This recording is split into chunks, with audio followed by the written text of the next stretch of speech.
তোর মা বাবাই কত কষ্ট করিয়া খাইয়া না খাইয়া তোরে লেখাপড়া শিখাইছে। ওরে তোর মা কত রাত্র ঘুমাইতে পারে নাই, তোর মা কতবার খানা খায় নাই। ঘরে মেহমান ভরা, মা নিজে গোস্ত পাকাইয়া মেহমানের খাওয়ায়, মা এক টুকরা গোস্ত খায় না। কেন আমার ছেলেটা মাদ্রাসায় পড়ে, না জানি কি খায় না খায়, ওই চিন্তা কইরা মা এক টুকরা গোস্ত মুখের মধ্যে দেয় না। আর মোনাজাতে কাঁদে আর বলে, ও মালিক আমার ছেলেটারে তুমি আলেম বানাইও, কোরআনে হাফেজ বানাইও, কিয়ামতের ময়দানে আমার ছেলের দ্বারা যেন আমার জান্নাত রাজা রাস্তা ক্লিয়ার হয়। ও মা বোনেরা, আপনারা কি পারেন না একটা ভালো ছেলের মা হইয়া কবরে যাবেন? ওরে আপনারা তো নবীদের মায়ের মতো দামি মা, আপনারা তো সাহাবায়ে কেরামদের মায়ের মতো দামি মা। খাদিজা রাদিয়াল্লাহু আনহার মতো দামি নারী, ফাতেমা রাদিয়াল্লাহু আনহার মতো দামি নারী, আপনারা তো আয়েশা রাদিয়াল্লাহু আনহার মতো দামি নারী। ও পর্দার আড়ালের আম্মা জানেরা, আপনারা তো ইসমাইল নবীর মা হাজেরা আলাইহিস সালামের মতো দামি নারী, আপনারা তো ঈসা নবীর মা মারিয়াম আলাইহিস সালামের মতো বড় দামি নারী। এই দুনিয়ায় বড় আল্লাহর দুশমন ফেরাউন আল্লাহর সাথে বেয়াদবি আর চ্যালেঞ্জ কইরা নিজেরে খোদা দাবি করলো। জানা থাকলে একটু বলেন আপনারা, সেই বেঈমানের ঘরে তার স্ত্রীকে। ও পর্দার আড়ালের আম্মা জান, ওই বেঈমানের ঘরে আসিয়া কেমন স্ত্রী, আল্লাহর এমন আশিকা, এমন জাকেরা, এমন শাকেরা। রহমতের নবী বলেন, কিয়ামতের দিন জান্নাতে আসিয়ার সাথে আমার বিয়া হয়ে যাবে। ও পীরগঞ্জের মা, আপনার স্বামী তো ফেরাউনের মতো খারাপ না, আপনার স্বামী তো আলেমের মোহাব্বত করে। আপনি যদি নামাজ পড়িয়া স্বামীর জন্য দোয়া করতেন, ও আল্লাহ আমার স্বামী দিন নাই রাত নাই কত কষ্ট করে কামাই করে, একটা স্বামীও নিজের জন্য কষ্ট করে না। সব স্বামীরা সন্তানের মুখে, স্ত্রীর মুখে হাসি ফুটাবার জন্য গাধার মতো কষ্ট করে। ও মা, আপনি যদি নামাজ পড়িয়া দোয়া করতেন, আল্লাহ আমার স্বামীর কামাই রুজিতে বরকত বাড়াও, আমার স্বামীর হায়াতে বরকত দাও, ও আল্লাহ সুস্থ রাখো। আর ঘরে আসার পরে যদি হাসি মুখে বুঝাইতেন, ও স্বামী আমিও নামাজ পড়ি, তুমিও নামাজটা ধইরা ফালাও। আর জীবনে আমার একটা আবদার, একটা দাবি, আমি আমার মা বাবার মায়া আর আদর চাইরা তোমার ঘরে আসছি রে স্বামী। তোমার কাছে আমার জীবনের একটা দাবি, জীবনে কোনোদিন অবৈধ আর হারাম টাকা ঘরে ঢুকাইবা না। হারাম টাকার অবৈধ টাকা খাইয়া আমাদের রক্ত নাপাক করব না, আমাদের সন্তানদের রক্ত নাপাক করব না। এরে আম্মা জান, স্বামীটাকে যদি বুঝাইতেন, আপনার স্বামী জীবনেও অবৈধ হারাম টাকা ঘরে নিত না, 5 ওয়াক্ত নামাজ পড়তো। ও আম্মা জানেরা, আপনার মতো কত মা এখনো খুঁজলে পাবেন, নামাজ ছাড়ে না, বেপরদায় চলে না, মোবাইলে চরিত্র বিক্রি করে না, স্বামীর মাল হেফাজত করে। আপনারা কেন পারবেন না? এখনো কি তওবা করবেন না রে মা? কয়দিন আর দুনিয়াতে বাহাদুরি করবেন? সময় আছে, তওবা করে নেন। আপনার সন্তানটারে ডাক্তার বানাইয়েন, আপনার সন্তানটাকে ইঞ্জিনিয়ার বানাবেন, ধন্যবাদ, দোয়া করি। আপনার সন্তানকে প্রফেসর বানাবেন, আলহামদুলিল্লাহ। তবে আমার দাবি, আপনার সন্তানটারে বেয়াদব বানাইবেন না। আপনার সন্তান কোনোদিন যেন মা বাবার সাথে বেয়াদবি না করে, কোনোদিন শিক্ষকের সাথে যেন বেয়াদবি আচরণ না করে, আপনার সন্তান কোনোদিন যেন আলেমদের সাথে বেয়াদবি না করে। তাহলে ডাক্তার হলেও আপনার জীবন সফল, ইঞ্জিনিয়ার হলেও জীবন সফল। এরে আম্মা জান, সন্তানটারে যদি মাঝে মাঝে বুঝাইতেন, রে বাবা আমি তোর মা, জীবনে তোরে নিয়ে কম কষ্ট করি নাই, আমার জীবনের তোর কাছে আমার আবদার, জীবনে মিথ্যা কথা বলবি না, কারো হক নষ্ট করবি না, কারো সাথে খারাপ ব্যবহার করিয়া বরদোয়া নিবি না। যদি সন্তানের বুঝাইতেন, ডাক্তার হইয়া ও সন্তান অনেক দামি হয়ে যাইত। ওই আল্লাহর ওলি এই যুবক আর যুবতীর সাথে বিবাহ করায় দিল। এবার মনের মতো বউ পাইছে ভাই, আবার মহিলাটাও মনের মতো একজন স্বামী পাইল। আজান হলেই তো পাগল হয়ে যায় দনজন, দুনিয়ার সব কাজ বাদ, নামাজে দাঁড়াও, আবার নামাজের পরে আমল তেলাওয়াত, এভাবে আমল শুরু করলো। ফজরের সময় স্বামী যদি আগে উঠে, স্ত্রীকে ডাক দেয়, উঠো নামাজ আদায় করো। আবার স্ত্রী যদি আগে উঠে, স্বামীকে ডাক দেয়, উঠো নামাজ পড়ো। নামাজ পড়া দোনোজনার একটা চাওয়া আল্লাহর কাছে, স্ত্রীও কাঁদে আর কয়, স্বামীও একই দোয়া করে, আল্লাহ মনের মতো স্বামী পাইছি, স্ত্রীও পাইলাম, দুইজনে এখন বাগান সাজাবো, পাহারা দেওয়ার জন্য বাগানটাকে নেককার একটা ছেলে দান করো। দুইজনার দোয়া কবুল হতে চলছে, এক হাতে তালি বাজে না, বিনা বাতাসে পানি নড়ে না। ঠিক স্বামী আর স্ত্রীর মন যদি এক না হয়, ওই বাগানে কোনোদিন ফুল ফোটে না।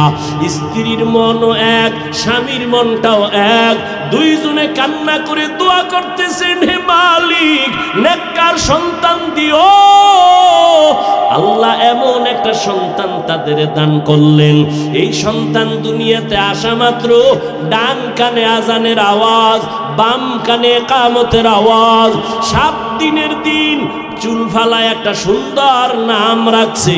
নাম রাখার পরে এবার সন্তানটারে আদব শিক্ষা দিতেছে। আদব শিক্ষা দিয়া এমন একটা আদর্শের সন্তান মা বাবা উপহার দিয়া গেল। ইতিহাসের পৃষ্ঠা যদি খুলো বাবারা, নামটা দেখবা স্বর্ণাক্ষরে লেখা, গুগলে সার্চ দিয়া বাসায় গিয়া বাইর কইরো। ওই দুইজনার মিলন মেলার বাগানের ফুটন্ত গোলাপ, এমন এক সন্তান বীর যোদ্ধা হইয়া ইমানের পাওয়ার নিয়া বাইতুল মুকদ্দাসে গেলেন। বাইতুল মুকাদ্দাস জেরুজালেমে যাইয়া ইহুদি বেঈমানের হাত থেকে প্রথম কিবলা বাইতুল মাকদিসকে হস্তগত করে ফেললেন। ওই মালয়েশিয়া, রাশিয়া সব বেঈমানের মোকাবেলায় বিজয়ের পতাকা উড্ডীন করলেন। ওই সন্তানের নাম এমন কোনো ইতিহাসবিদ নাই জানে না, এমন কোনো শিক্ষিত মানুষ নাই জানে না, এমন বীর পুরুষকে যার শিক্ষা নিয়ে যার অবদানকে কেউ অস্বীকার করতে পারে না।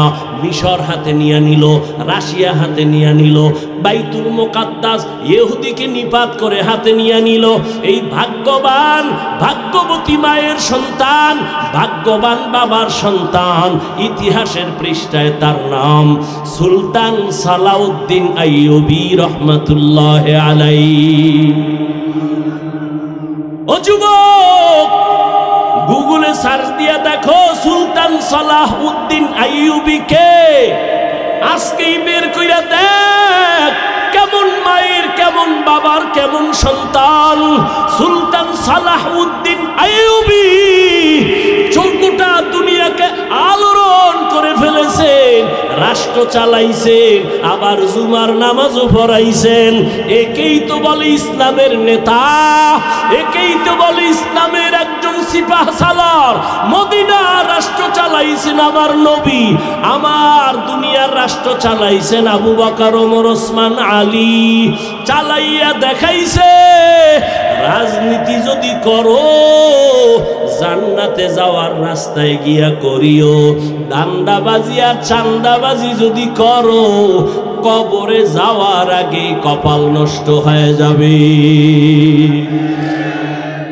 রাজনীতি কইরা কি জান্নাতে যাওয়ার রাস্তা নাই? কথা বলেন না কেন? কপাল খারাপ। ব্যবসায়ী ভাই, ব্যবসার লাইনে থাইকা জান্নাতের পথ খুঁজো। ওই বেঈমান ফেরাউন এত বড় টাকা আর ক্ষমতার মালিক, তার ঘরের স্ত্রী আসিয়া আমার মাওলার এমন আশেকা হয়ে গেছে, দুনিয়ার থেকে বিদায়ের আগে জান্নাতের চেহারাটা আল্লাহ তারে দেখায় দিছে।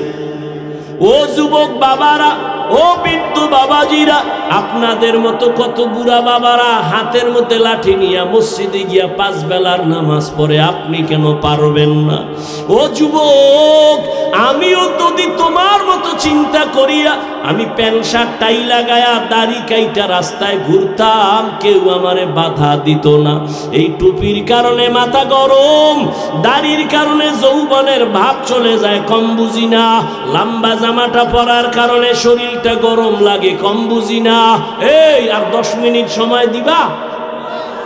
ভালো করে বুঝো, আমি এখানে চেয়ারে বইসাই কিন্তু বলেছিলাম এখানে আসতেও কপাল লাগে, বসতেও কপাল লাগে। মা বাবার জন্য দোয়া কইরা যাইতো বাবা, কপাল লাগে। সবার কপালে দোয়া নসিব হয় না, সবার কপালে বেহেশতের বাগানে টিকে থাকা নসিব হয় না। হেদায়েতের মালিক আল্লাহ। ও যুবক, আমিও যদি তোমার মতো ওইভাবে চলতাম কেউ বাধা দিত না, কিন্তু না, তুমিও মুসলমান, আমিও মুসলমান, তোমার আমার আল্লাহ এক, নবী এক, কোরআন এক, কাবা এক, ধর্ম এক, কালেমা এক। অথচ আমি টুপি খুলতে লজ্জা পাই, তুমি টুপি দিতে লজ্জা পাও। আমি দাড়ি কাটতে লজ্জা পাই, তুমি দাড়ি রাখতে লজ্জা পাও। আমি পর্দা না করলে লজ্জা পাই, তুমি পর্দা করতে গেলে লজ্জা পাও।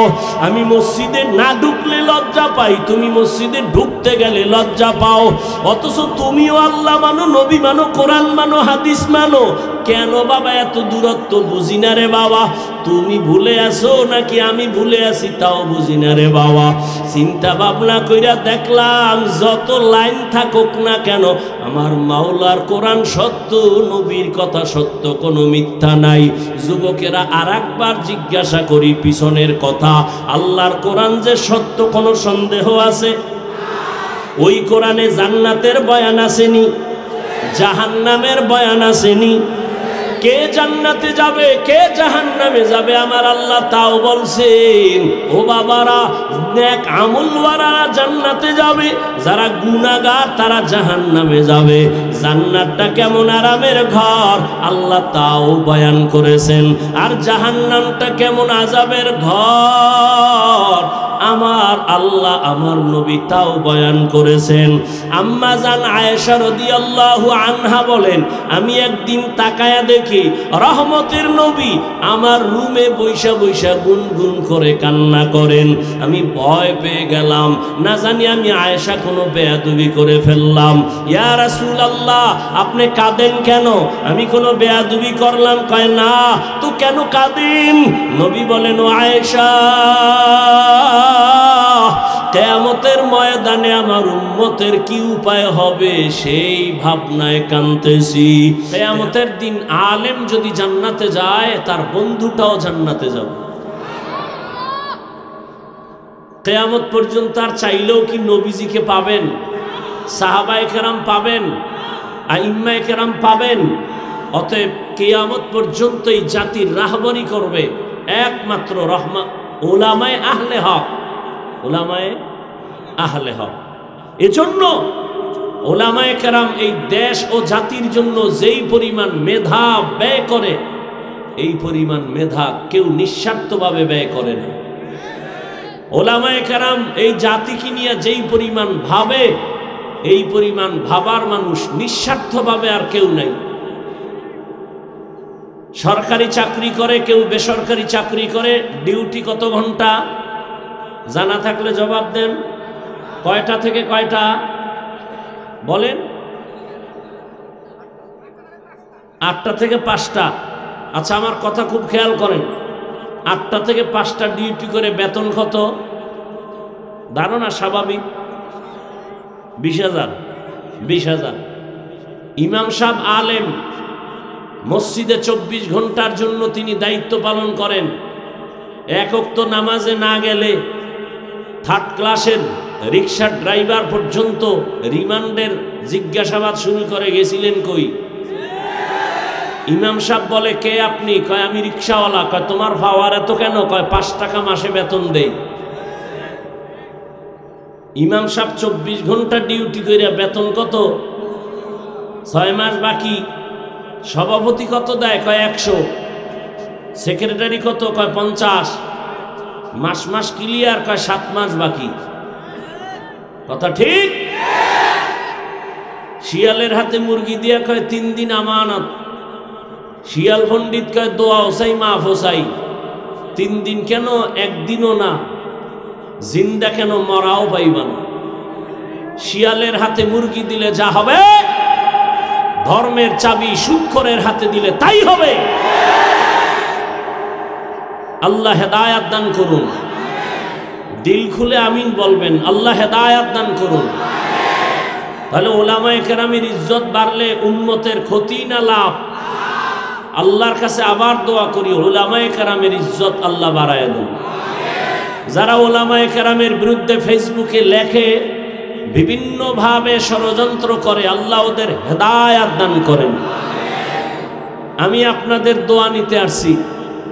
সবাই যদিও দোয়া করবে না, তবে যারা দোয়া করনেওয়ালা এদের দোয়া আমার দরকার। দোয়া এমন একটা পুঁজি, বান্দা নিজ প্রচেষ্টায় যতটুকু অগ্রসর হতে না পারে, দোয়া এসে সীমাহীন জায়গা অতিক্রম করে ফেলে। দোয়া বড় দামি একটা সম্পদ। দোয়া নিয়েন। প্রত্যেকটা মানুষের জীবনে দোয়ার ফ্যাক্টরি আছে 3 জায়গা।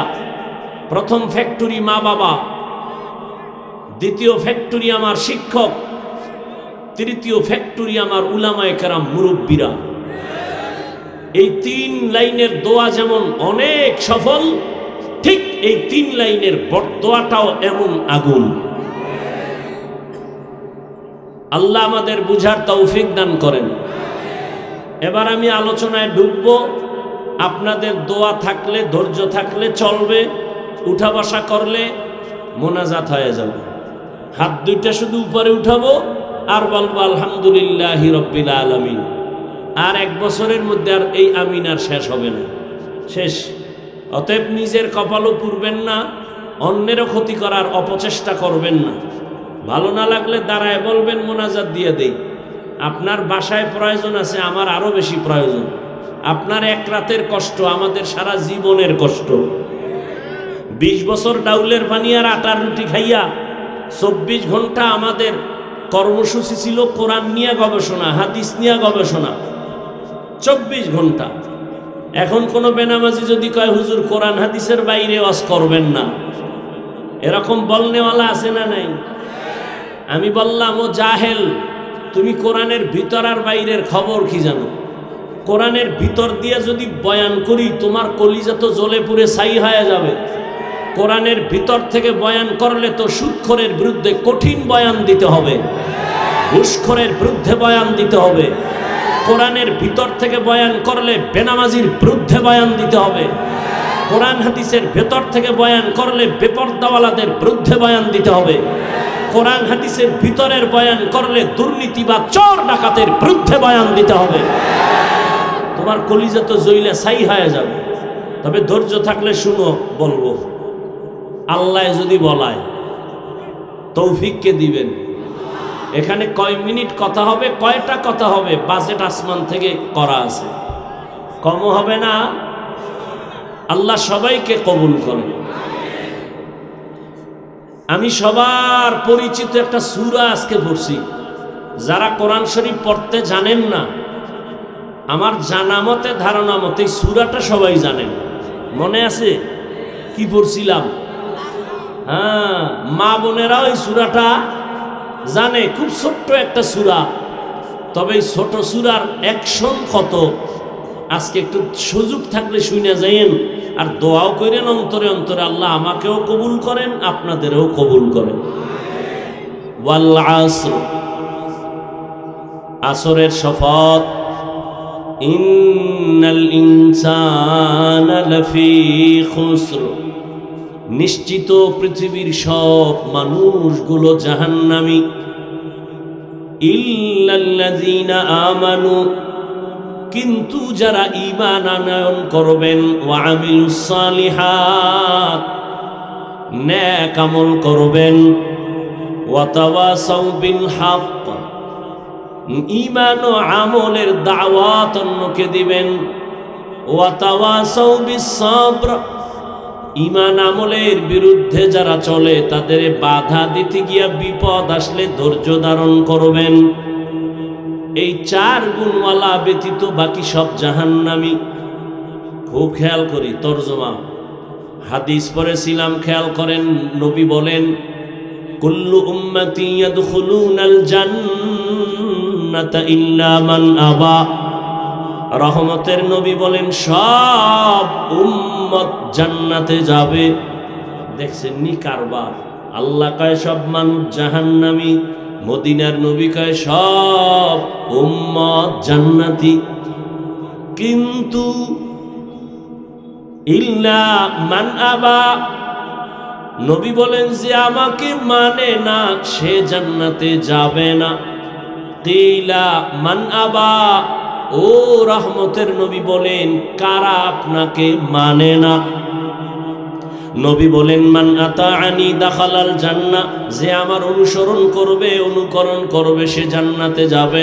ওয়া মান আসানি ফাকাদ আবা, যে আমার বিরোধিতা করবে সে আমাকে অস্বীকারকারী হিসাবে জাহান্নামে যাবে।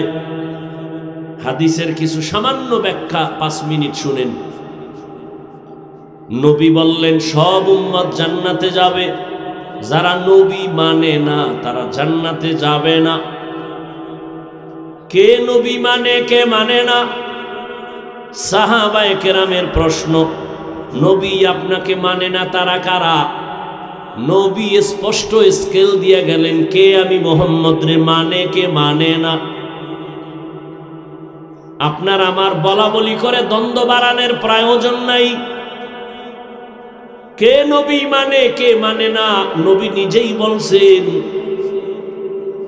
সাহাবায়ে কেরামের প্রশ্ন, হে নবী আপনাকে অস্বীকার করে মানে না তারা কারা?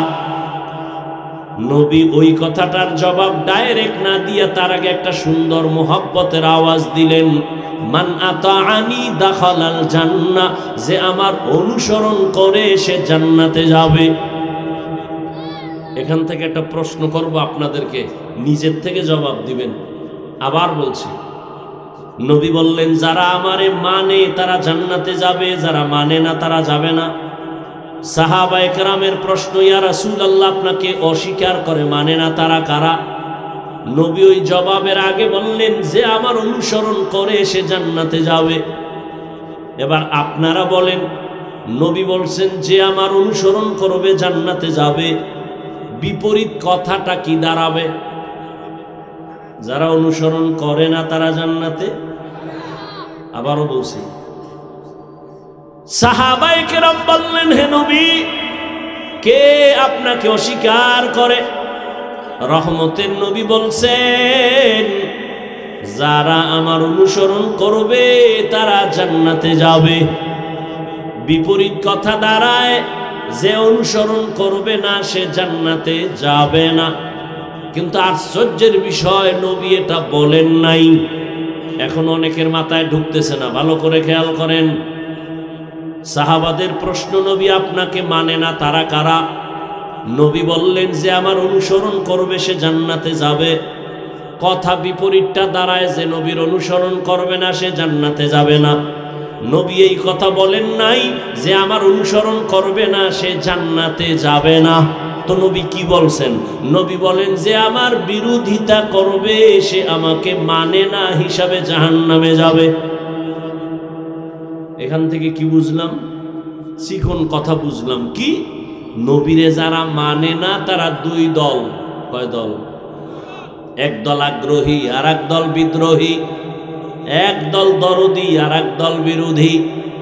যেমন আমি কথার কথা, একজন যুবকের জিজ্ঞাসা করলাম, এই যুবক রহমতের নবীর আদর্শে দাড়ি রাখো না কেন, নামাজ পড়ো না কেন? যুবক বলে, হাফিজ ভাই নবীর আদর্শে নামাজ দরকার, আমি পারি না, দোয়া করেন, চেষ্টা করব। জবাব দেন, এই ছেলেটার কথার দ্বারা কি বুঝলেন? বিদ্রোহী না আগ্রহী? দরদি না বিরোধী? দরদি। ঠিক তেমনি ভাবে প্রশ্ন বামের এক যুবকরে করলাম, এই যুবক, নবীর আদর্শের দাড়ি টুপি নামাজ পড়ো না কেন? আমার কথাটা শেষ না হতে বিদ্যুতের গতিতে জবাব দিল, দাড়ি না রাখলে অসুবিধা কি? টুপি না পরলে অসুবিধা কি? নামাজ না পড়লে অসুবিধা কি? বলেন ছেলেটার কথায় কি বুঝলেন? আগ্রহী না বিদ্রোহী? রসুলের আদর্শের বেলায় বিদ্রোহীর আর এক নাম হলো বেঈমান। ভালো করে মনে রেখেন। তাহলে একজনে দাড়ি রাখে না, তাকে গালি দেওয়া যাবে না। আগে বুঝতে হবে লোকটা কি আগ্রহী না বিদ্রোহী। আগ্রহী হলে মুমিন, বিদ্রোহী হলে বেঈমান। একটা লোক নামাজ পড়ে না, তাকে গালি দেওয়া যাবে না। বুঝতে হবে লোকটা কি আগ্রহী না বিদ্রোহী। আগ্রহী হলে মুমিন, বিদ্রোহী হলে বেঈমান। যে নামাজ পড়ে না তাকে গালি দেওয়া যাবে না, কিন্তু যে নামাজ পছন্দ করে না তাকে ছাড় দেওয়াও যাবে না। ব্যবধানটা বুঝছেন তো? ব্যবধান আছে না? একজনে নামাজ পড়ে না আর একজনে পছন্দ করে না, দুইজন সমান? একটা মুমিন আর একটা বেঈমান। যে নামাজ পড়ে না তাকে গালি দেওয়া, যে নামাজ পছন্দ করে না তাকে ছাড় দেওয়া, সুযোগ পেলেই জুতা মোবারক। যে পর্দা করে না তাকে গালি দেয়া যাবে না, কিন্তু যে পর্দার বিধান পছন্দ করে না তাকে ছাড় দেওয়া যাবে না। তাসলিমার পরিণাম ফল স্মরণ করাইতে হবে। তাসলিমা কয়, নারীর উপরে আল্লাহ পর্দা ফরজ কইরা একচাটিয়া নারীর উপরে আল্লাহ জুলুম করছে, আল্লাহ জালেম। নাউজুবিল্লাহর আওয়াজে বোঝা যায় ওর খালতো ভাই আপনার। জোরে বলেন, আল্লাহ জালেম। আল্লাহ জালেম। আল্লাহ খালি জালেম না, সামান্য একটু যদি ধাক্কা দেয় এ দুনিয়া শেষ করতে কয়দিন লাগবে? আল্লাহর দেওয়া পানি খাইতেছেন না, আপনার আব্বাই দিছে? সূর্য কার? আলো ভোগ করতেছেন কেন? আল্লাহরে মানেন না, আল্লাহরটা ভোগ করেন কেন? জমিন কার? আল্লাহ। বাতাস ভোগ করতেছেন কার? পানি ভোগ করতেছেন কার? জমিনের ফসল খাইতেছেন কার দেওয়া? আল্লাহর দেওয়া। নদীর মাছ খাইতেছেন কার দেওয়া? আল্লাহর দেওয়া। সব খাইয়া ডেলি একবার মরেন, এরপরে আবার আল্লাহ জিন্দা করেন। কি ঘুমাননি? ঘুম মানি মরা। দোয়া পরে আল্লাহ মরতেছি, দোয়াটাই তো মরা। আল্লাহুম্মা বিসমিকা আমুতু। হ্যাঁ, ও আল্লাহ তোমার নামে মরতেছি, বা মরা। কেমন মরা? চোরে আইয়া বউয়ের কানের অলংকার টান মাইরে লয়ে দৌড়, টেরি ভাই না। কেমন মরা মরছে? আল্লাহ যদি মরা থেকে জিন্দা না করে কেউ পারবে? হ্যাঁ, তাহলে আল্লাহর দেওয়া সব খাইয়া যেই পরিমাণ জুলুম করেন, আল্লাহ যদি একটু ধাক্কা দেয়, ঘুমের তো উঠে দেখতেন চেহারা শুকরে রয়ে গেছে, বানরের চেহারা হয়ে গেছে। আল্লাহ পারেন, করেন না কেন? এক জবাব হলো আল্লাহ জুলুম করেন না, আল্লাহ পাক স্বার্থান্বেষী না। দুই নাম্বার জবাব, আল্লাহর প্রিয় একজন বন্ধু মুহাম্মদের উম্মত আমরা, এ কারণে আল্লাহ করেন না। মুহাম্মদের উম্মত না হইলে কপালে বহু দুঃখ ছিল। আল্লাহ হেদায়াত দান করুন। এরপরও আমাকে কপাল খারাপ, সে আল্লাহরেও চিনি না, আর যে আল্লাহর বন্ধুর জন্য আমাকে এত সুযোগ সুবিধা, সে বন্ধু মুহাম্মদ রেও চিনি না। আল্লাহ হেদায়াত দান করুন। তাহলে যে নবী মানে না তাকে জাহান্নামী বলা যাবে না, গালি দেওয়া যাবে না, বুঝতে হবে সে আগ্রহী না বিদ্রোহী। হাদিস থেকে এই ফলাফলটা আমরা জানবো। একটা বেনামাজিকে দেখলে সি সি করে তাড়ায় দেওয়া যাবে না। প্রবাদ আছে, রোগকে ঘৃণা করো রোগীকে নয়, পাপকে ঘৃণা করো পাপীকে নয়। ঘুমাইতেছে না কেউ, যদি কেউ হুজুর ঘুমাবো, একটা তাজা কবিরা গুনাহ করলো মিশা কথা কইয়া। বাঙালি রাতে ঘুমায় না, সবাই দরওয়াজা জানালা বন্ধ করে মোবাইলের হক আদায় করে। মাইয়া পোলার হক আদায় করার টাইম না পাইলেও মাশাআল্লাহ মোবাইলের হক যথাযথ আদায় হয়। বউয়ের হক আদায় হয় না, কিন্তু মোবাইলের হক আদায় হয়। এরপরে হক আদায় করতে যেয়ে মাইনকে সিভায় বইরা পাইছে মিস কল পাইয়া পরকিয়া। এরপরে কয় বিয়া সাইডে যায় সিরিয়াল 2। আল্লাহর জন্য বিয়া করছে না মাইনকে সিভায় আটকাইছে? হ্যাঁ, এক বউয়ের হক আদায় করতে পারে না, ডবল নিয়ে চিন্তা করে। আল্লাহ হেদায়াত দান করুন। এবার আসেন সূরা নিয়ে কিছু আলোচনা করি। ওয়াল আসর, আসরের শপথ। সূরাটা যদিও বড় ছোট সূরা, কিন্তু সূরার পাওয়ার অনেক বেশি। 4 মাযহাবের 4 ইমাম, এর মধ্যে একজন ইমাম হলেন ইমাম শাফিঈ রাহমাতুল্লাহ আলাইহি। তিনি লেখছেন, আল্লাহ যদি কোরআনে হাকিমের মধ্যে 6666 আয়াত সবগুলো যদি অবতীর্ণ নাও করতেন, শুধু আল আসরে সূরাটা দিয়া বলতেন দুনিয়ার মানুষ এই সূরার উপরে আমল করো, আর মানুষ যদি ওয়াল আসরে সূরাটা উপরে আমল করে জীবন চালাইতো, বিনা হিসাবে জান্নাতি হয়ে যাইতো।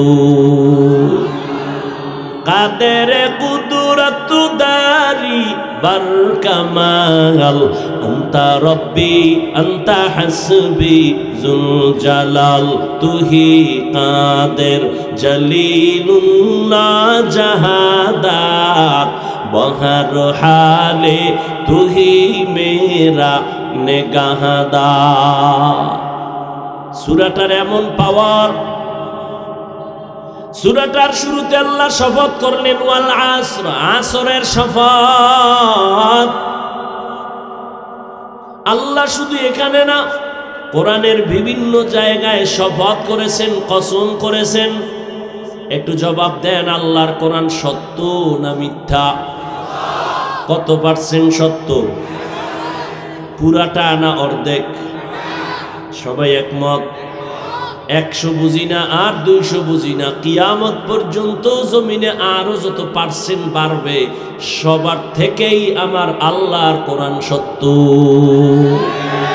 ই কালামে জিন্দা কুরআনে হাকিম, হিকমতে উলা ইয়াজালাস তো কদিম, বাখা কুরআন কালামুল্লাহ বশনো কদিমাস্তি কদিমাস্তি নাইনো। আল্লাহ শপথ করলেন কোরআন সত্য। মিথ্যা প্রমাণ করার জন্য ১৫০০ বছর পর্যন্ত অপচেষ্টা কম করে নাই বড় বড় পণ্ডিতেরা। আর কোরআন এমন একটা কিতাব, যে কিতাব কোনো সিন্ধুকে তালা দিয়ে রাখা হয় না। কোনো হিন্দু ভাই যদি কয় কোরআন চাই, আমি টাকা দিয়ে বলবো নেও, কারণ এটা এমন একটা কিতাব যেটা ধরলেই অ্যাকশন শুরু। যে কিতাব খুইলা দেখবে অ্যাকশন, যে কিতাব তাকায় তাকায় দেখবে অ্যাকশন, যেই কিতাবটা পড়লেও অ্যাকশন, যেই কিতাবের আওয়াজ কানে শুনবে তাতেও অ্যাকশন। এমন একটা কিতাব যদি কারো ঘরের মধ্যে রাখো, ওই ঘর ফেরেশতারা পাহারা দিবে। এত সুন্দর কোরআন, ১৫০০ বছর হয়ে গেছে, একটা ভুল কি কেউ বের করতে পারছে? বরং বহু বিধর্মীরা আল্লাহর কোরআনের সামনে দাঁড়াইয়া ভুল স্বীকার করে কালেমা পড়েছে, কিন্তু কপাল বড় খারাপ, মুসলমানেরা এখনো সেই কোরআনের মর্ম বুঝলো না, কোরআনের মর্ম বুঝে নাই। ঘরের মধ্যে কোরআন আছে, 20 বছর 30 বছর হয়ে গেছে, এমনও কপাল পরা আছে একদিনও খুইলাও দেখলো না যে ভিতরটা কেমন। অথচ নবীর দুশমন আবু জাহাল সারা জীবন নবীর বিরোধিতা করত, কিন্তু রাতের আধারে গোপনে একা একা নবীর ঘরের কিনারায় দাঁড়ায় নবীর জবানের তেলাওয়াত শুনত। কারণ এটা এমন সুন্দর কথা, জমিনে কত গান, কত কবিতা, কত কিছুই শুনলাম, আল্লাহর কোরআনের মতো মজার আওয়াজ আর একটাও নাই। আছে একটা কবিতা বারবার বললে সবাই বিরক্ত হয়, কেউ এই কবিতা শুনতে চায় না, কিন্তু কোনোদিন মসজিদের মুসল্লি বলে নাই হুজুর 15 বছর 20 বছর আলহামদু সূরাটাই তো শুনলাম, এবার পাল্টাইয়া পড়েন। কেউ বলছে? বরং যার তেলাওয়াত আর কণ্ঠ যত সুন্দর, তার তেলাওয়াতে তত মজা। এই কোরআন সিনায় লাগাই ওরে যুবক, ওই কোরআনটা একটু বুকে লাগাও, খুইলা খুইলা তাকাও, দেখবা চোখের পাওয়ার বাড়তে থাকবে। এটা আমার মাওলার দেওয়া কালাম। আল্লাহ আরো কিছু কিতাব দিছিলেন, একটা কিতাব এখন সংরক্ষিত নাই, পুরাটা ভেজাল মুক্ত নাই, কিন্তু আমার আল্লাহর কালাম খোলামেলা আছে, একটা ভুল কেউ ঢুকাইতে পারে নাই। বরং এই ভুল বের করতে যায় বহু মানুষের জীবনের ভুল ধরা পড়ে কালেমা পড়লো। ও পীরগঞ্জের মুসলমান, এখনো যদি কোনো বিচক্ষণ ব্যক্তি শিক্ষিত বলতে পারো বাবা কোরআনে একটা ভুল আছে, প্রমাণ দাও, আমি এখন দাড়ি কেটে ফেলবো, নামাজ রোজা বাদ দিব, কারণ আমাদের সব কথার মূল পুঁজি হলো কোরআন। আল্লাহ আছে, দলিল কি? কোরআন। কিয়ামত হবে, দলিল কি? জান্নাত আছে, দলিল কি? জাহান্নাম গুনাহগারের শাস্তির জায়গা, দলিল সেই কোরআনে যদি ভুল থাকে তো সব ভুল, আর কোরআন যদি ঠিক থাকে তো সব ঠিক। আল্লাহ বুঝার তৌফিক দান করে। ভাইরা আমার, আল্লাহ তাআলার কোরআন তো সত্য। সারা দুনিয়ার মানুষ যদি আল্লাহর কোরআন না মানে মিথ্যা হয়ে যাবে। বলেন না কেন? সারা দুনিয়ার মানুষ যদি বলে কোরআন মেনে নিলাম, মানার কারণে কি সত্য হবে? দুনিয়ার মানুষ কোরআন মানো আর না মানো, আল্লাহর কোরআন নিজ জায়গায় সত্য, কোনো সন্দেহ নাই। এরে আল্লাহর গোলাম, ওই কোরআন তো সত্য, তাহলে কসম করার কি প্রয়োজন ছিল আমার আল্লাহর? আমরাও তো মাঝে মাঝে কসম করি। কেন আমরা কসম করি? সন্দেহ দূর করার জন্য। যেমন বললাম ভাই আমার কথাটা এমন কয় বিশ্বাস করি না, তখন বলি কসম। কসম যখন খাইছো মেনে নিলাম, তাহলে আমগো কসমের উদ্দেশ্য কি? সন্দেহ দূর করা। আল্লাহর কোরআনে কি সন্দেহ আছে কসম খেয়ে দূর করছেন? নাই। শুধু নাই না, চ্যালেঞ্জ দেওয়া, লা রাইবা ফিহ। কোরআনে কোনো ভুল সন্দেহ নাই। এই যে পাগড়ি দিলাম, কয়জন রে? 20 জন ছাত্র, ছোট ছোট বাচ্চা। বাংলা ভাষা শিখার জন্য একটা বই পড়েছিলেন, 10 পৃষ্ঠার আদর্শ লিপি পড়ছিলেন। কথা কয় না ও ভাই, সত্য কথাটা স্বীকার করতেও কি আপনাদের সমস্যা? আদর্শ লিপি বই চিনে নি না, আর শিক্ষাঙ্গন যেইভাবে রং লাগাইছে চিনারও তো কথা না। আগে আমরা আদর্শ লিপি পড়ছি, সকালে উঠিয়া আমি মনে মনে বলি, আমি যেন সারাদিন ভালো হয়ে চলি। মনে আছে? আদেশ করেন যাহা মোর গুরুজনে, আমি যেন সেই কাজ করি ভালো মনে। আর এখন ডিজিটাল যুগের পড়া, ক্রিং ক্রিং টেলিফোন, হ্যালো হ্যালো হ্যালো, কে তুমি, কাকে চাও, বলো বলো বলো। আমি ম্যাও, হ্যালো ক্যাট, বিড়ালকে চাই, জরুরি খবর আছে ডেকে দাও তাই। হামটিমা টিম টিম, তার খাড়া দুটো শিং, তারা মাঠে পারে ডিম। কি ঠিক? বুঝা শুইনা ঠিক কইও, ফিডা কিন্তু বন্ধ হয় না। ভাইরা আমার, একজনে কয় ভাই দাওয়াত, কয় আলহামদুলিল্লাহ, কয় আপনার বাড়ি, কয় নাউজুবিল্লাহ। জিন্দেগি মে বন্দগি তু কর নাহি, जिंदगी में बंदगी तू कर नहीं, जिंदगी बे बंदगी शर्मिंदा है, जिंदगी बे बंदगी शर्मिंदा है। খারাপ লাগে?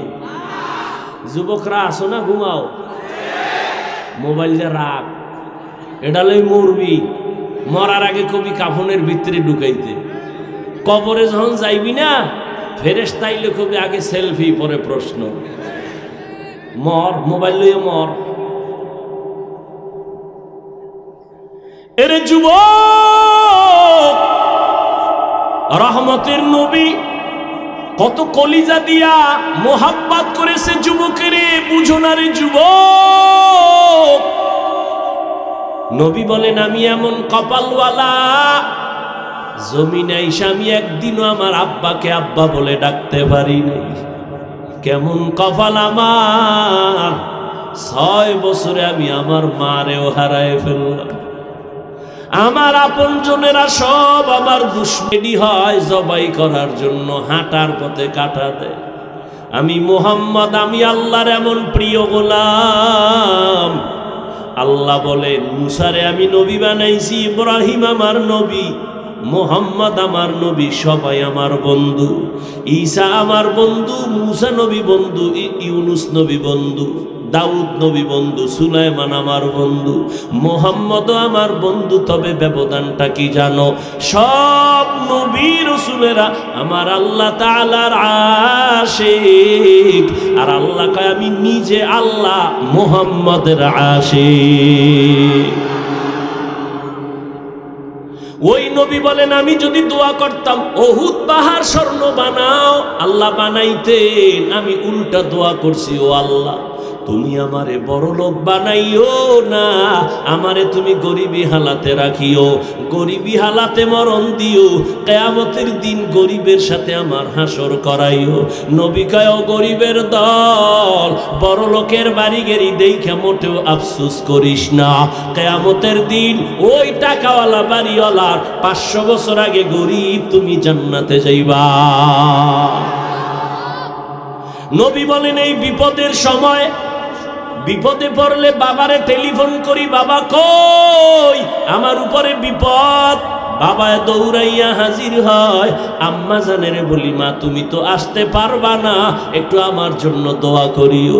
নবী কয় আমার মাও নাই, আমার বাবাও নাই, আমি বড় এতিম অবস্থা, আমার চতুর্দিকে দুশ্মন, ওই সময় আমার কেউ নাই।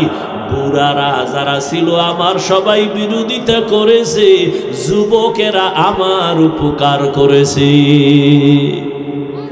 ও পীরগঞ্জের যুবক বলো, 1000 বছর পরে তুমি যুবক হইয়া আমার নবীর আদর্শের কি উপকার করলা বলো রে বাবা। আজকে যুবক হইয়া তোমার জীবনটা কেন নষ্ট হচ্ছে, একটু কি চিন্তা করছো? আল্লাহ কুকুর শুয়োরকে আল্লাহ জ্ঞান দেয় না ভালো মন্দ যাচাই করার, আল্লাহ মানুষকে দিছে, কেন তুমি ভাবো না রে বাবা? 40 বছর পর্যন্ত তোমার চেহারাটা কখনো নষ্ট হবে না, অথচ মাত্র 25-30 বছর বছরে তোমার চেহারায় কেন আকর্ষণ নাই? তাকাইলে কেন মায়া লাগে না? তোমার চেহারায় কেন নূর নাই? দরওয়াজা জানালা বন্ধ করিয়া সারাটা রাত মোবাইল হাতে নিয়ে কবিরা গুনাহ কইরা কাটাইছো। মাও জানে না, বাবাও জানে না, সবাইর দরজা বন্ধ রাখছো, কিন্তু আমার মাওলারে ফাঁকি দেওয়া যায় না। আমার আল্লাহ তো জানছে তুই রাতের বেলা কি অন্যায় করেছো। আল্লাহ বেজার হইয়া তোর চেহারার নূর নষ্ট করে ফেলেছে। শুধু কি তাই বাবা, ওরে ভালো করে বাসায় গিয়া গুগলে সার্চ দিয়া দেখিস, মোবাইল দেখলে তোর দেহের কি ক্ষতি হয় ভালো করে লেখা আছে। এই মোবাইলের কারণে চোখের পাওয়ার নাই, তোমার হার্ট দুর্বল, ব্রেন দুর্বল, মাথা ব্যথা আগের তুলনায় বেড়ে গেছে, তোমার বুকে ব্যথা বেড়ে গেছে, কিডনির ক্ষতিও হচ্ছে, খবর নাই। এমন একটা সময় আসবে যদি 60 বছর বাঁচো, অর্ধেক চলে গেছে আর অর্ধেক বাকি।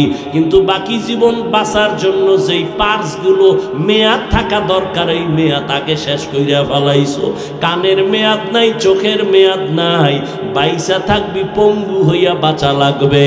আমার চোখ থাকবে, পাওয়ার থাকবে না, হাত থাকবে, শক্তি থাকবে না, জীবন থাকবে, যৌবন তোমার থাকবে না। ওই সময় কান্না কইরাও কোনো লাভ হবে না, আপন কাউকে চোখের পানি মুছার জন্য পাশে পাইবা না। জিন্দেগি মে বন্দেগি তু কর নাহি, जिंदगी बे बंदगी शर्मिंदा है, जिंदगी बे बंदगी शर्मिंदा है। यहाँ हम सब मुसाफिर, दिल ना लगा, अहले दिल की नजर से रूह करता जा। यहाँ हम सब मुसाफिर, दिल ना लगा, अहले दिल की नजर से रूह करता जा। शाह दौलत सब फकीर घर नेक नेहे, शाह दौलत सब फकीर घर नेक नेहे। जिंदगी में बंदगी तू कर नहीं, जिंदगी में बंदगी तू कर नहीं, जिंदगी बे बंदगी शर्मिंदा है, जिंदगी बे बंदगी शर्मिंदा है। जिंदगी में बंदगी कुन बंदगी, बंदगी बे जिंदगी शर्मिंदगी। ও আল্লাহর গোলাম, আল্লাহ বিবেক দিছে, একটু ভাবো। থানার আসামিরে পুলিশ বেতের বাড়ি দেয়, চোখে পানি নাই, আর কোরআনের বাগানে আইসা মানুষের দিল নরম, চোখে পানি, হাউমাউ করে কান্না করে। এটা চিন্তার বিষয়। এতগুলো মানুষ পীরগঞ্জের মাঠে যদি কেন দুনিয়ার টাকাওয়ালা জমা করতে চাইতেন, কত পেরেশানি তার নিতে হইতো। এই মানুষগুলো আনার জন্য, আসা যাওয়ার জন্য ফ্রি গাড়ি দেওয়া লাগতো, ঠিক নেই? আবার বসার জন্য ভিআইপি চেয়ার, ফাঁকে ফাঁকে নাস্তা, না হয় চেয়ারের বাড়ি। আবার এই মানুষগুলোকে নিয়ন্ত্রণের জন্য আবার কত পুলিশ, কত প্রশাসন। বিবেকওয়ালারা একটু ভাবো, এই পীরগঞ্জের মাঠে রাত্র 12টা, ঘুমের চিন্তা নাই, খানার চিন্তা নাই, মানুষগুলো নিজের পকেটের টাকা ব্যয় করে কেউ হাঁটিয়ে আসছে, বসার বিছানা নাই, মাটি আর কাদা বালুর মধ্যে বসে গেছি। বড় ছোট ভেদাভেদ নাই, কে মাওলানা কে গায়েরে মাওলানা, কে ধনী কে গরিব, সব একাকার হয়ে পড়ছে। এতগুলো মানুষরে নিয়ন্ত্রণের জন্য একজন পুলিশও নাই, প্রশাসনের কেউ নাই, সব ময়দান চুপচাপ। মনে হয় যেন কি নেওয়ার জন্য আসছে, কি যেন হারায় ফেলছে। সব আওয়াজ বন্ধ। কেউ যদি টেলিফোন করে মোবাইলটা অফ করে রাখবে, রিসিভ করবে না। ও বাবার একটু ভাবো এটা কেমন করে সম্ভব? ১৫০০ বছর আগে আমার মদিনাওয়ালা রসুলের আদর্শ মানার কারণেই সম্ভব। ইমামুল আউয়ালিন আল আখিরিন বহরে সাদকা রহমাতাল লিল আলামিন সাইয়্যিদুল কাউনাইন খাতমুল মুরসালিন আখিরামত বুদে ফখরুল আউয়ালিন। মোনাজাত পর্যন্ত ধৈর্য হবে? আল্লাহ সবাইকে কবুল করেন। ও যুবক বাবারা, কথাগুলো একটু শক্ত বলি, কিন্তু মোহাব্বতের কোনো কমতি নাই। যদি একটা যুবক বইলেই ফালাও, হাফিজ ভাই একটু প্যান্ডেল সাইরা নিচে আইয়াম গো, পাও দুইটা যদি ধরতেন আমরা নামাজ ছাড়তাম না। বল আমি লাফ দিয়া নিচে আসি। ও বাবা, জীবনটা এভাবেই চলে গেল। রাত নাই দিন নাই, পাগলের মতো সারা দেশে দৌড়াই। ফজরের পরে বয়ান, জোহরের পরে বয়ান, সারা জিন্দেগি কিসের রৌদ্র আর বৃষ্টি। পাও ধৈর্য ধৈর্য বয়ান করি, মনে হয় যেন তোমার টাকার কেনা আমি গোলাম। আবার ফাঁকে ফাঁকে মাপ চাই, কষ্ট পাই শুনি রে বাবা মাফ কইরা দাও। আবার মোনাজাতেও ক্ষমা চাই। এত নরম হইয়া কেন বুঝাই? তুমি তো আমারে বেতন দাও না, বরং তুমি আমার বিরোধিতা করো, ফেসবুকে লেখো, ফাঁকে ফাঁকে গালি দাও। এরপরও একটা গালির জবাব দেই না রে বাবা। এর একমাত্র কারণ মদিনাওয়ালা নবীর আদর্শ কলিজায় লালন করি। আমার নবী আর আসবে না, এই উম্মতের নবীর আদর্শের বয়ান আলেমরাই করতে হবে। একটা মানুষ যদি দিনের লাইনে চলে আসে, জীবনের কষ্ট সার্থক হয়ে যাবে। ও পর্দার আড়ালের আম্মা জানেরা, বোনেরা, না খাইয়া কষ্ট করে আম্মা জান এই ঠান্ডার ভেতরে আপনারা কত কষ্ট করে আসছে। দেওয়ার মতো কিছুই নাই, তবে কলিজাটা দিয়া দোয়া করব। আমি হাফিজুর রহমানের দোয়া কবুল হবে না, কিন্তু এই মাঠের মধ্যে বহু আল্লাহর গোলাম আছে যাদের দোয়া কবুল না হয় ছাড়বে না। ওরা যদি আমিন কইয়াই দেয়, দোয়া কবুল হয়ে যাবে। দোয়া করব, হে মালিক আমাদের হাতে দেওয়ার কিছু নাই, ও আল্লাহ তোমার কাছে কোনোটার অভাব নাই। তুমি কিছু দাও আর না দাও, আমার মুরব্বী, আমার বয়োজ্যেষ্ঠ যারা, আল্লাহ এদেরকে ইব্রাহিম নবীর আদর্শওয়ালা জীবন দান করেন। আমার কলিজার প্রত্যেকটা যুবকের ইসমাইল নবীর আদর্শওয়ালা জীবন দান করেন। আমার পর্দার আড়ালের মা বোনদের আল্লাহ পাক হাজেরা আলাইহিস সালাম আর নবীর মেয়ে ফাতেমার আদর্শ দান করেন, বলেন আমিন। আল্লাহ শফাত করলেন এখানে না, আরো অনেক জায়গায়। ওয়াত্তিন ওয়াজ্জাইতুন ওয়া তুরি সিনিন ওয়া হাযাল বালাদিল আমিন ওয়াস সামাই যাতিল বুরুজ ওয়াল ইয়াউমিল মাউউদ ওয়া শাহিদিন ওয়া মাশহুদ ওয়াদ-দুহা ওয়াল লাইলি ইযা সাজা মা ওয়াদ্দাআকা রাব্বুকা ওয়া মা ক্বালা লা উকসিমু বিয়াউমিল কিয়ামাহ ওয়া লা উকসিমু বিন নাফসিল লাওয়ামা। আল্লাহ পাক বারবার কসম করেন, তিনের কসম, জৈতুনের কসম, তুরে সিনার কসম, নিরাপদ শহর মক্কা নগরীর কসম।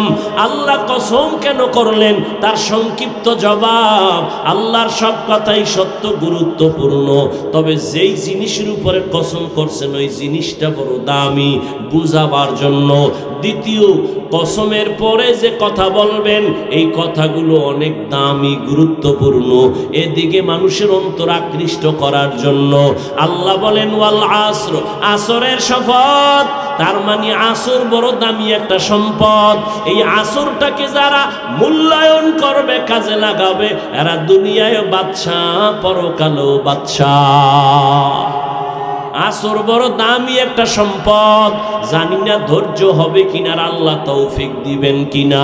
তাহলে আমি আসর নিয়ে কিছু কথা যদি পারি শেষে বলবো। আল্লাহ কসম খাইয়া কি বলেন? ইন্নাল ইনসানা লাফি খুসর। কসমের পরের কথা গুরুত্ব আছে না নাই? কসমের কারণে তো গুরুত্ব বেড়ে গেল, কিন্তু আল্লাহ পাকের কুদরত। আবার আল্লাহ তাকিদ দিলেন ইন্না, নিশ্চয়ই, একটা না, আবার তাকিদ দিলেন লাফি, লাম তাকিদ, অবশ্যই সব মানুষগুলো জাহান্নামে যাবে। ইন্নাল ইনসানা, আল্লাহ বলেন সব মানুষ লাফি খুসর, জাহান্নামে যাবে। কসম খাইলেন, দুইটা তাকিদ দিলেন, এরপরে বললেন দুনিয়ার সব মানুষগুলো জাহান্নামী। আল ইনসানের আলিফ লাম ইস্তিগরাকি, একজন মানুষও বাদ নাই। বাংলাদেশের সব মানুষ জাহান্নামী, আমেরিকার সব মানুষ জাহান্নামী। আল্লাহ কসম খাইয়া বলছেন, দুইটা তাকিদের সিল লাগায় বলছেন নিশ্চয়ই সব মানুষগুলো জাহান্নামী। সন্দেহ আছে? এর দূর হইনা বাড়ি গেলে উপায় কি? যে আল্লাহ কসম খাইছে, দুইবার তাকিদ দিছে, সব মানুষ জাহান্নামী, তার ওয়াজ হইনা লাভ কি? বাড়িল কথা শেষ। কিন্তু নামের ব্রেক লাগানো আছে, ইল্লা,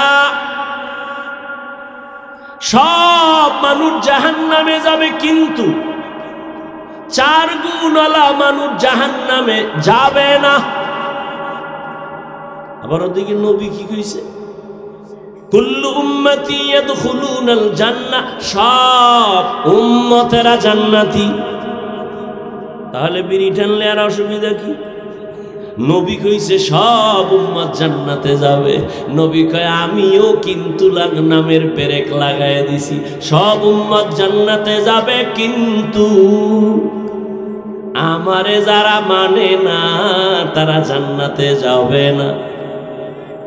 আল্লাহ বলেন সব মানুষগুলো জাহান্নামে যাবে, কিন্তু 4 গুণওয়ালা মানুষ জাহান্নামে যাবে না। মোনাজাত দিয়ে দিমু? অনেকে তো ইশারায় বলতেছে দেওয়ার জন্য। হ্যাঁ, এই যে বলছি উঠবেন না, কাউকে উঠতেও দিবেন না, জায়গা ধোয়াই হালাইবেন, উঠতে গেলে আস্তে শোয়াই দিবেন, ঘুমা। আচ্ছা, আপনাদের দীর্ঘ টাইম বসার অভ্যাস না থাকলে ভিতরে ঢুকছেন কেন বলেন তো? কত আল্লাহর বান্দারা এই যে চারিদিকে দাঁড়ায় আছে, এভাবে আপনিও বাইরে দাঁড়াইতেন, ফাঁকে ফাঁকে বিড়ি টানতেন, আবার আইতেন, ওয়াজ শুনতেন, ঝামেলা হইতো না। ভিতরে ঢুইকা কত সাদা দাড়িওয়ালা মুরব্বী আলেম ওলামা বসা, এদের ডেঙ্গিয়ে জুতা 2টা হাতে লয়ে যাইতেছেন, আপনার ভয় লাগে না? আপনি ভিতরে ঢুকলেন কেন? আপনাদের মতো মানুষের জন্য তো ওই মাদ্রাসা কমিটিওয়ালারা মাইক লাগাইছে বাইরে, যেন বিড়িও টানা পারে, বয়ানও শুনতে পারে। নাহলে বাইরে মাইক দেওয়ার তো কোনো দরকার আছে না। এই বাইরে মাইকগুলি দেওয়াই তো লইছে গাঞ্জাখোর, বিড়িখোরের লেগে। এটি নামাজ পড়ে না, ফজরও নাই, জোহরেও নাই, আসরেও নাই, মাগরিবও নাই, এশাও নাই, বয়ান শুনি আর বিড়িটা না। আল্লাহ হেদায়াত দান করে। বলছি না, বয়ান বক্তার বাহাদুরিতে হয় না, মাওলায় বলাইতেছেন। এটি কি লেখে লইস? লেখেও তা নি, সম্ভব না। আর একটু সামনে আগাবো, আল্লাহ সবাইকে কবুল করে। আর বে আপনারা তো ঘুমাইবেন পুরা 11 মাস 29 দিন, ইচ্ছা রকম ঘুমাইবেন, একদিন একটু কষ্ট। তবে আপনি আকাম কইরা গুনাহ কইরা কত রাত ঘুমান না? আর একটু দিনের কাছে মাওলায় নিয়ে এসে ভাগল হয়ে গেছে ঘুমানোর জন্য। খোদায় ঘুম না দিলে কেমনে ঘুমাইবে? আল্লাহ এ ময়দানকে কবুল করে।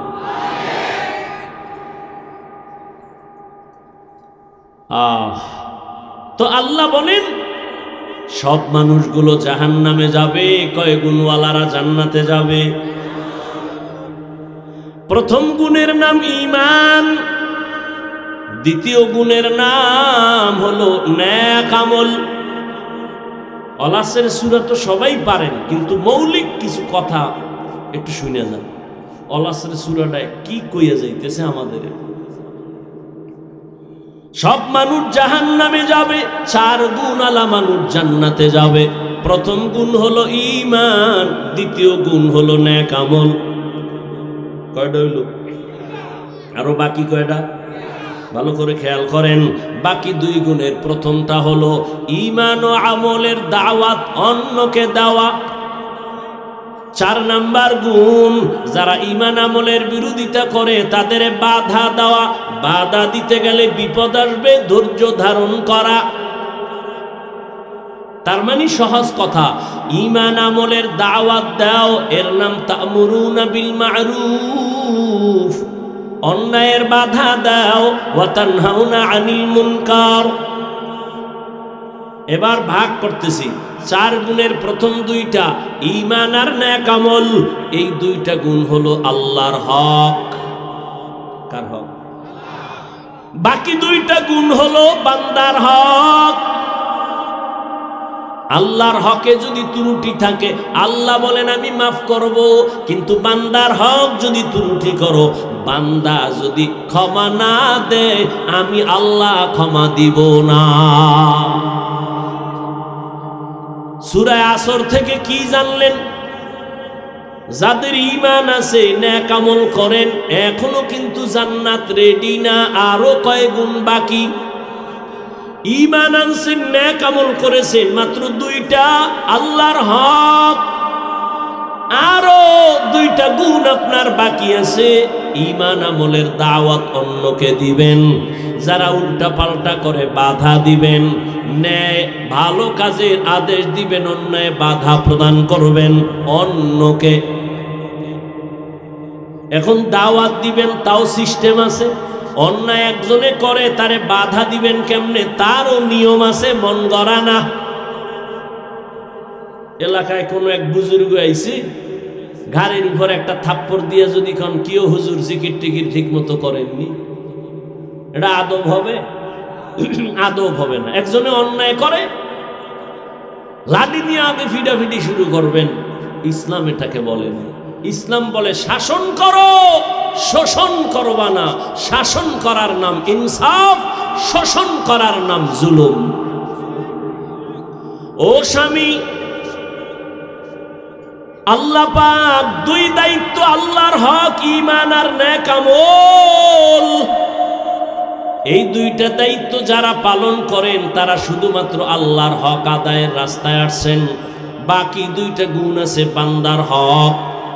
ঈমান আমলের দাওয়াত দিবেন, যারা ঈমান আমলের লাইনে নাই, অন্যায় করবে, বাধা দিবেন। এই 2টা গুণ যাদের এখনো নাই, আপনার জান্নাত এখনো পূর্ণ রেডি হয় নাই। এখন কথা হলো, ঈমান আর আমলের দাওয়াত অন্যকে দিবেন, অন্যকে। এবার অন্যের বয়ান শুনেন। ইয়া আইয়ুহাল্লাযীনা আমানু কু আনফুসাকুম ওয়া আহলিকুম নারা ওয়াকুদুহান নাস ওয়াল হিজারা আলাইহা মালাইকাতুন গিলাযুন শিদাদুন লা ইয়াসুনাল্লাহা মা আমারাহুম ওয়া ইয়াফআলুনা মা ইউমারুন।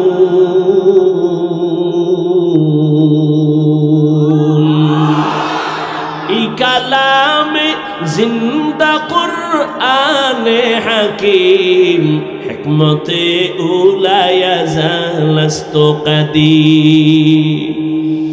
আল্লাহ কয় মুমিন, জাহান্নামের আগুন থেকে নিজেকে বাঁচাও, তোমার আহালকে বাঁচাও। আল আসরে সূরার আলোচনাগুলো শুনেন। জাহান্নাম থেকে নিজেকে বাঁচাও, এটা 1 নাম্বার দায়িত্ব। দ্বিতীয় দায়িত্ব তোমার আহালকে বাঁচাও। তৃতীয় দায়িত্ব তোমার সমাজের বাঁচাও। 4 নাম্বার দায়িত্ব উম্মতের বাঁচাও। এবার কে কারা হাল? সন্তান মা বাবার হাল। ও মা বাবা, জাহান্নাম থেকে নিজে আগে বাঁচেন, সন্তানকে বাঁচান। স্বামী স্ত্রী আপনার আহাল। ও স্বামী, জাহান্নাম থেকে আপনি আগে বাঁচেন, আপনার স্ত্রীকে বাঁচান। ও ইমাম ও খতিব সাহেব, মুসল্লি আপনার আহাল। আপনি জাহান্নাম থেকে আগে নিজেকে বাঁচাবেন, এরপরে মুসল্লিদেরকে বাঁচাবেন।